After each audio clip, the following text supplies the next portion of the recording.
Bismillahirrahmanirrahim. Alhamdulillahi rabbil alamin. Wassalatu wassalamu ala asyrafil anbiya'i wal mursalin wa ala alihi wa sahbihi ajma'in. Qala rabbi shrah li sadri wa yassir li amri wahlul 'uqdatam min lisani yafqahu qawli. Allahumma iftah 'alaina hikmatak wanshur 'alaina min khaza'ini rahmatik ya arhamar rahimin. Jadi alhamdulillah pada pagi ni kita dapat meneruskan lagi kelas PDPR kita walaupun secara maya, insya-Allah sama-sama kita dengar. Dan pada hari ini kita akan belajar tajuk Abu Bakar As-Siddiq radhiyallahu anhu. Seperti yang kita tengok dah pada live sebelum-sebelum ni ataupun pembelajaran kita sebelum ni, ada sebut berkenaan dengan Khulafa Ar-Rasyidin. Jadi siapa Khulafa Ar-Rasyidin tu? Yang pertama sekali adalah Abu Bakar As-Siddiq radhiyallahu anhu. Jadi hari ini kita akan belajar tajuk Abu Bakar As-Siddiq radhiyallahu anhu. Dan Khulafa Ar-Rasyidin yang kedua adalah Umar bin Al-Khattab radhiyallahu anhu. Dan yang ketiga Uthman bin Affan. Dan yang keempat Ali bin Abi Talib. Jadi insya-Allah hari ini kita akan belajar khalifah yang pertama, iaitu Abu Bakar As-Siddiq radhiyallahu anhu. Jadi untuk hari ini insya-Allah Ustaz akan berkongsi slide. Kita tengok pada slide yang Ustaz sediakan ni. Okey, jadi tengok pada slide yang Ustaz paparkan tu. Tajuk yang kita akan belajar Abu Bakar As-Siddiq radhiyallahu anhu. Abu Bakar As-Siddiq, tahun pemerintahan dia adalah setelah wafatnya Nabi.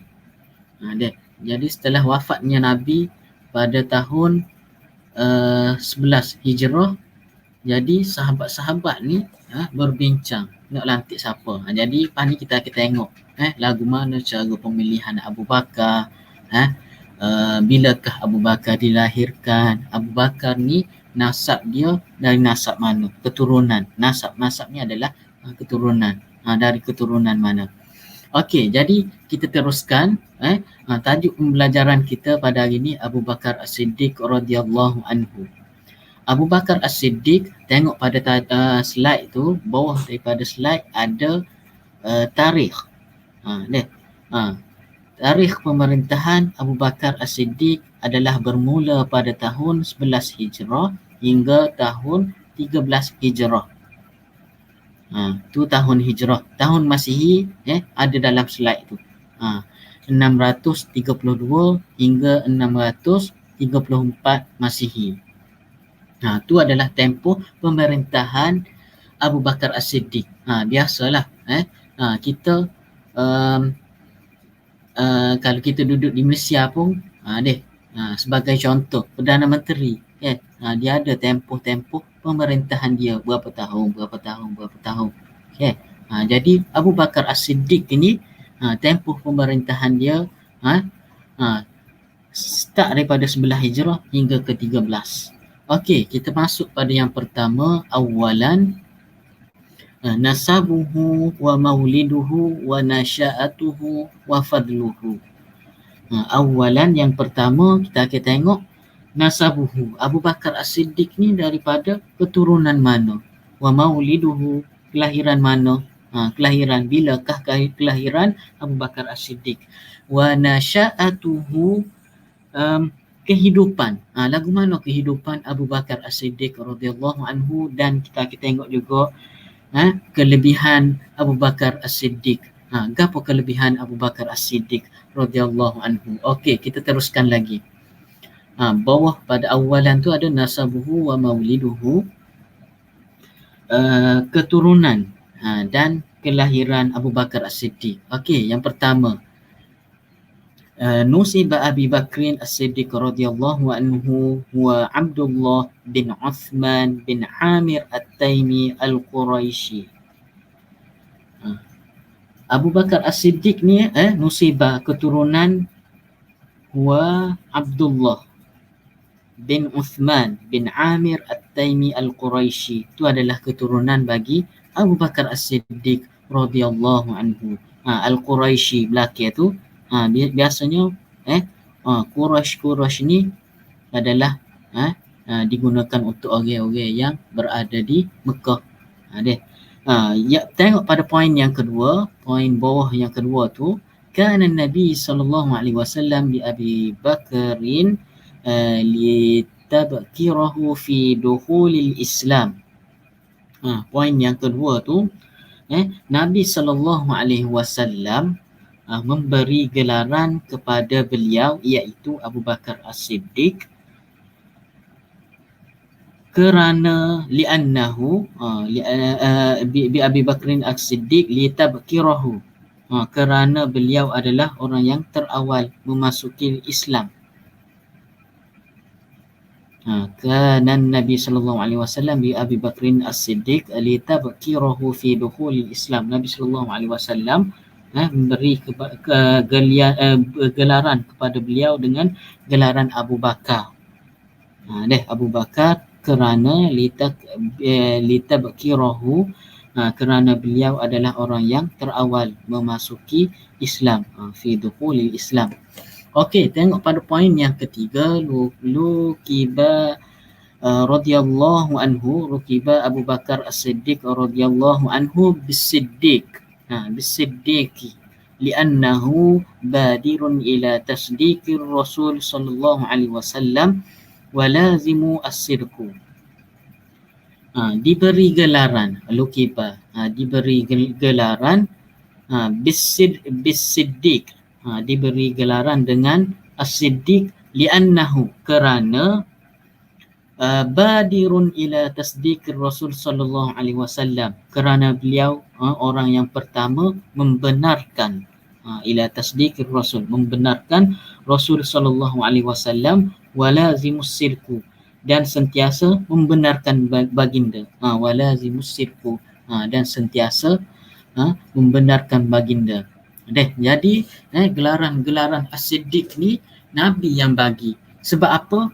Sebab Abu Bakar As-Siddiq ni adalah orang yang pertama membenarkan Rasulullah.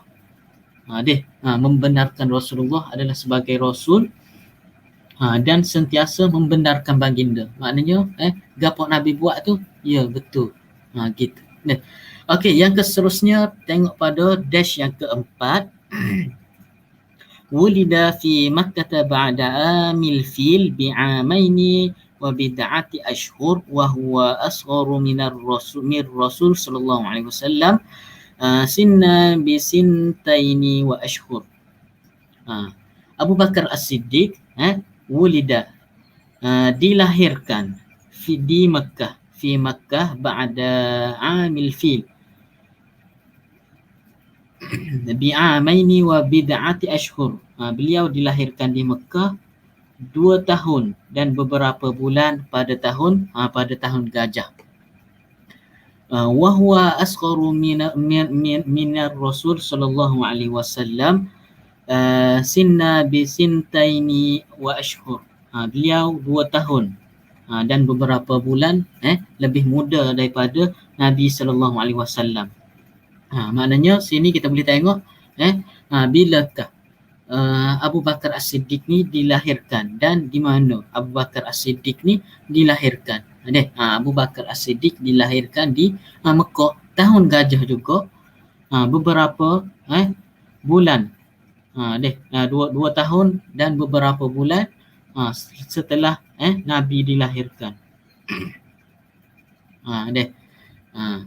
Okey, yang seterusnya kita tengok pada nasya'atuhu wa fadluhu. Nasya'atu adalah kehidupan, wa fadluhu adalah kelebihan. Jadi kita tengok lagu mana kehidupan Abu Bakar As-Siddiq, dan kita akan belajar lepas ni gapo kelebihan Abu Bakar As-Siddiq radhiyallahu anhu. Okey, tengok pada dash yang pertama. Nasha'a As-Siddiq radhiyallahu anhu nash'atan karimatan washtihara fil jahiliyah bihamidil akhlaqi wa husnil mu'ashirati wamtina'ihi an syarabil khamr. Poin yang pertama ni Abu Bakar As-Siddiq dibesarkan dalam kehidupan yang mulia, nash'atan karimah washtihara fil jahiliyah bihamidil akhlaqi wa husnil mu'ashirati wamtina'ihi an syarabil khamar. Dan beliau terkenal pada masa zaman jahiliyah, washtihara fil jahiliyah, beliau terkenal pada zaman jahiliyah dengan budi pekerti yang baik, bihamidil akhlaq, wa husnul mu'ashirah dan pergaulan yang baik, wamtina'ihi an syarabil khamar, dan dia tidak minum arak. Maknanya Abu Bakar As-Siddiq radhiyallahu anhu ni dia dibesarkan dalam kehidupan yang mulia. Maknanya dia hidup tu dalam kehidupan yang mulia dah. Dia setelah dia dilahirkan tu. Dan masa zaman jahiliyah pun dia terkenal dah dengan budi pekerti yang baik, akhlak yang baik, dan dengan pergaulan dia yang baik. Dan masa zaman jahiliyah tu pun dia tak minum arak dah masa zaman dia. Tu adalah Abu Bakar As-Siddiq. Hebat dah dia, hebat. Sebab dia dilahirkan dan dia dibesarkan, maknanya dia mula kehidupan dia tu dengan kehidupan yang mulia dah. Okey, yang seterusnya, kana Abu Bakrin As-Siddiq radhiyallahu anhu sadiqan hamiman lirrasul sallallahu alaihi wasallam qabla an-nubuwwati wa ba'daha. Abu Bakar As-Siddiq radhiyallahu anhu sadiqan hamiman lirrasul, adalah teman rapat Nabi, teman rapat Nabi sallallahu alaihi wasallam qabla an-nubuwwah wa ba'daha, sebelum Nabi dilantik menjadi Rasul dan selepasnya. Maknanya Abu Bakar As-Siddiq ni adalah seorang kalau dalam bahasa kita, dalam bahasa mudah juga, saing yang baik dengan Nabi. Teman rapat Nabi masa Nabi, sebelum Nabi menjadi Nabi ataupun menjadi Rasul, dan selepas tu. Dan tengok pada poin yang seterusnya, wa huwa awwalu min aslama minar rijal. Beliau adalah orang yang pertama di kalangan lelaki yang memeluk Islam. Abu Bakar As-Siddiq ni adalah orang yang pertama di kalangan lelaki yang masuk Islam. Okey, kita pergi lagi. Kita teruskan lagi pada yang seterusnya. Kana tajiran thariya. Kana tajiran thariya wa hina aslama anfaqu amwaluhu fi sabilillahi ta'ala. Beliau adalah seorang saudagar yang kaya. Kana tajiran thariya. Beliau adalah seorang saudagar yang kaya. Wa hina aslama anfaqu amwaluhu fi sabilillahi ta'ala.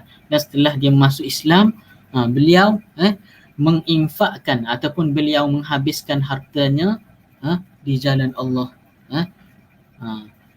Ta'ala. Maknanya Abu Bakar As-Siddiq ni adalah seorang yang saudagar yang kaya. Abu Bakar As-Siddiq ni adalah seorang yang kaya, saudagar yang kaya, dan setelah dia kaya tu, dan seterusnya dia menginfakkan ataupun dia menghabiskan harta dia tu pada jalan Allah. Okey, tengok pada poin bawah tu, rafiqur Rasul sallallahu alaihi wasallam fi hijratihi min Makkah ila al-Madinah fakana sahibuhu fil ghar. Qala ta'ala illa tansuruhu faqad nasarahu Allahu idh akhrajahu alladhina kafaru ثاني اثنين إذ هما في الغار إذ يقول لصاحبه لا تحزن إن الله معنا. Ini adalah kisah, ada satu kisah Nabi sallallahu alaihi wasallam dengan Abu Bakar As-Siddiq radhiyallahu anhu, yang mana dalam kisah ni Nabi sallallahu alaihi wasallam orang dia tengah cari Nabi sallallahu alaihi wasallam untuk ngenak kepada Nabi. Jadi Abu Bakar ni menawarkan diri untuk teman Nabi. Untuk lari. Untuk lari dan berlindung daripada orang khianat kepada Nabi. Jadi Abu Bakar As-Siddiq ni pun turutlah Nabi. Jalan. Naiklah ke Gua Thur. Jangan tukar Gua Thur dengan Gua Nur. Sa dengan nun ya. Tukar sa dengan nun. Kalau Gua Nur, Gua Nur tu adalah Gua Hira. Tu adalah yang mana tempat Nabi menerima wahyu. Tapi Gua Thur ni adalah tempat di mana Nabi SAW dan Abu Bakar As-Siddiq berselindung daripada orang yang mencari. Gua Thur ni perjalanan untuk naik ke Gua Thur adalah selama lebih kurang 2 jam setengah. Lebih kurang lah 2 jam setengah. Tinggi tak tingginya Gua Thur ni, dan jauhnya perjalanan untuk naik ke gua tu.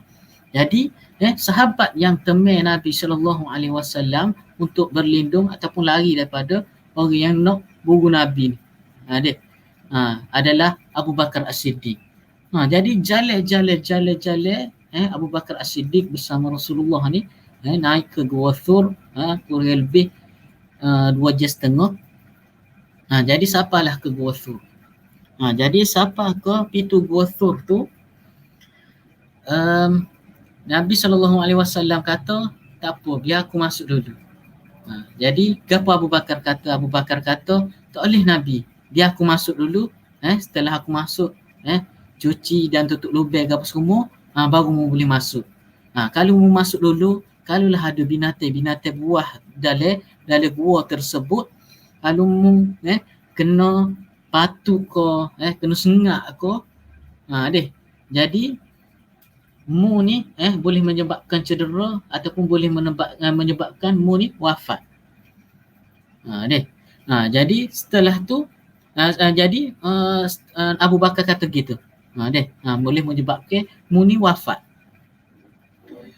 Jadi kalaulah mu ni wafat, lagu mana Islam ni nak sapa kepada orang-orang ramai. Dan Abu Bakar kata, kalaulah aku ni wafat, sekadar anak dan bini aku je yang menangis ataupun jerit. Maknanya siapa setara tu pengorbanan Abu Bakar As-Siddiq ni. Radhiyallahu anhu. Jadi masuklah Abu Bakar As-Siddiq ni ke dalam gua tersebut, cuci dan tutup lubang. Jadi setelah tu Nabi SAW masuk ke dalam gua tu. Setelah Abu Bakar masuk, tutup lubang, cuci apa semua, jadi Abu Bakar As-Siddiq jemput Nabi masuk. Jadi setelah Nabi masuk dalam gua, Nabi ni tidur atas pohon. Atas pohon Abu Bakar As-Siddiq radhiyallahu anhu. Jadi setelah Nabi ni dengan perjalanan yang agak jauh, jalan kaki. Kita nak kereta 2 jam setengah pun berasa lama dah. Ni jalan kaki kurang lebih 2 jam setengah. Jadi siapa ke atas tu,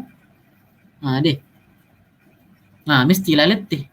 Jadi masuklah Nabi ke dalam gua tersebut dan Nabi tidur di atas pohon Abu Bakar As-Siddiq radhiyallahu anhu. Jadi setelah Nabi tidur, tu Nabi rasa ada benda titik atas mata dia. Nabi pun tanya, wahai Abu Bakar, gapo yang titik atas mata aku ni? Gapo yang titik atas mata aku ni? Abu Bakar kata, mungkin peluh wahai Rasulullah. Yang pada sebenarnya Abu Bakar telah disengat ataupun digigit oleh binatang yang ada dalam gua. Abu Bakar tutup lubang kan adik. Jadi dalam lubang tu ada binatang berbisa. Jadi setelah dia tutup lubang tu, dia disengat oleh binatang berbisa tu. Jadi yang pada sebenarnya yang titik atas pantat Nabi tadi adalah darah. Dan Abu Bakar As-Siddiq ni dia tak genjok pun. Walaupun dia disengat, titik darah tak atas mata Nabi, dia tak genjok pun. Sebab apa dia tak genjok? Sebab dia rayak orang yang paling mulia tidur di atas paha dia. Orang yang paling mulia tidur di atas paha dia. Sebab tu dia tak gerak. Tengok siapa ke tahap itu pengorbannya Abu Bakar As-Siddiq radhiyallahu anhu. Tu adalah kisah dia berkenaan dengan Ghar. Pada poin kita tadi ni. Poin dalam slide ni. Dalam slide. Okey, yang seterusnya tengok pada poin yang seterusnya. Syahida jami'ul ghazawati ma'ar Rasul sallallahu alaihi wasallam wa lazimuhu hatta wafatihi sallallahu alaihi wasallam. Abu Bakar As-Siddiq ni beliau menyertai syahida jami'ul ghazawat, beliau menyertai kesemua peperangan bersama Rasul sallallahu alaihi wasallam wa lazimuhu hatta wafatihi sallallahu alaihi wasallam, dan Abu Bakar As-Siddiq ni sentiasa menemani baginda hingga baginda wafat. Maknanya Abu Bakar As-Siddiq ni ada seumur bersama dengan Nabi. Okey, yang seterusnya asyarul Qur'anul Karim ila manzilati Abi Bakrin As-Siddiq radhiyallahu anhu fi adadi min al-ayat. Al-Quran Al-Karim Al-Quran Al-Karim telah menjelaskan kedudukan Abu Bakar As-Siddiq dalam beberapa ayat. Qala Allah Ta'ala, qauluhu ta'ala wa sayujannabuhal atqa alladhi yu'ti malahu yatazakka. Ni kedudukan Abu Bakar dalam Al-Quranul Karim. Dan ada satu ayat lagi, qauluhu ta'ala wala ya'tila ulul fadli minkum was-sa'ati an yu'tu ulil qurba wal masakin wal muhajirin fi sabilillah wal ya'fu wal yasfahu ala tuhibbuna an yaghfirallahu lakum wallahu ghafurur rahim. Pani kita tengok